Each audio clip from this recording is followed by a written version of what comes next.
Cheech here at Fly Fish Food, and I'm going to show you the 3 tools that you need to start tying flies. Beginners and experts agree. You got to check it out. See if they're the same 3 you'd get. Yeah, that's a big brown.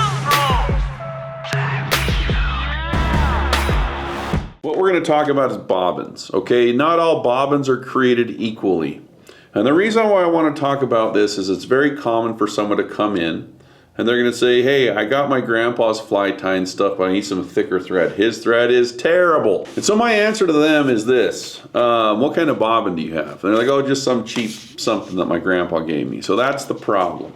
If you have a bad bobbin, fly tying will not be fun. You don't have to spend a lot of money, but there's a chance that the bobbin you got in your kit is not good and that it could cut your thread.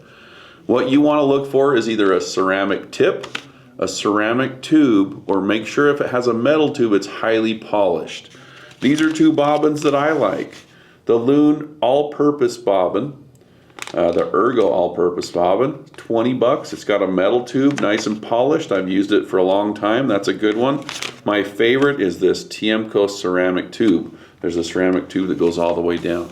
Anyway, a good bobbin's going to cost you between 20 to 40 bucks. And I would recommend, don't break the bank, but if you buy a really cheap bobbin, it might work fine, but there's a better chance that you're going to have more success with a nicer bobbin. So that's my key. Find a bobbin that won't break your thread. If you have any questions about this, holler at us. We'll help you through the journey.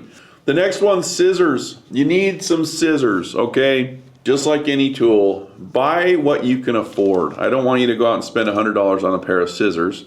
But sometimes the $11 scissors aren't going to make a very enjoyable experience at the vise.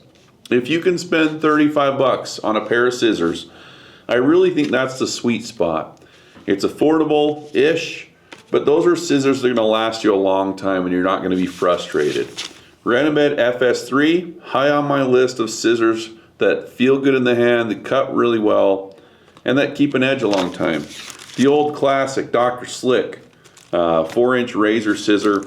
I like these 2 scissors because they have really fine points and they don't really break the bank. So whatever you do, get a pair of scissors, keep them sharp. And when I say that, don't cut your fingernails with it. Don't cut paper with it. Keep your fly tying scissors for your tying stuff alone. I mean, if you ding them up, it's not always the easiest thing to get your scissors sharpened.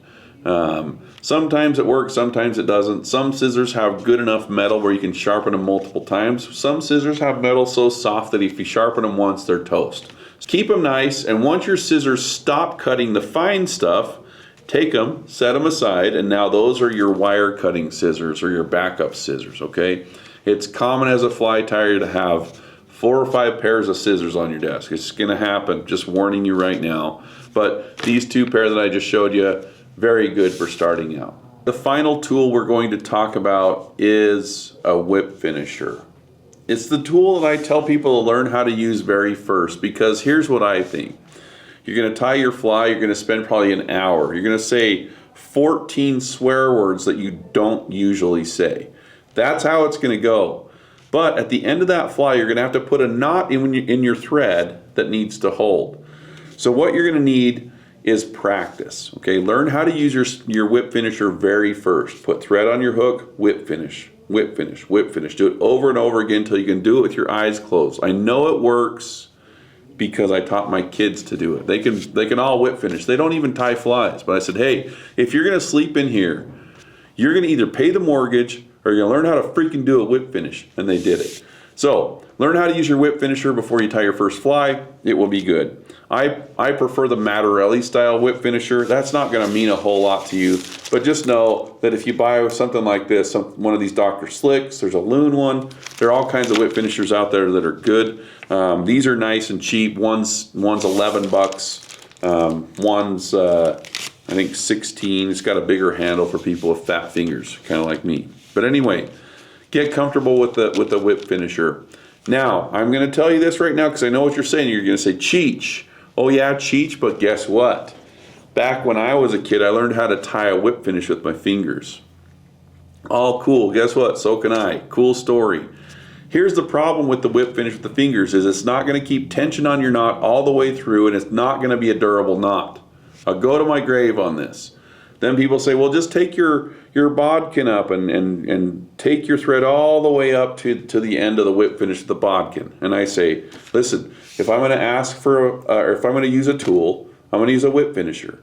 This happens to be an original Frank Mattarelli whip finisher that's probably 45, 50 years old, still smooth as the day it was brought into the market. And a good buddy, Swenny, gave it to me. I mention him every time I talk about this, but this is what a Mattarelli style whip finisher is. Anyway, long story short, learn how to whip finish.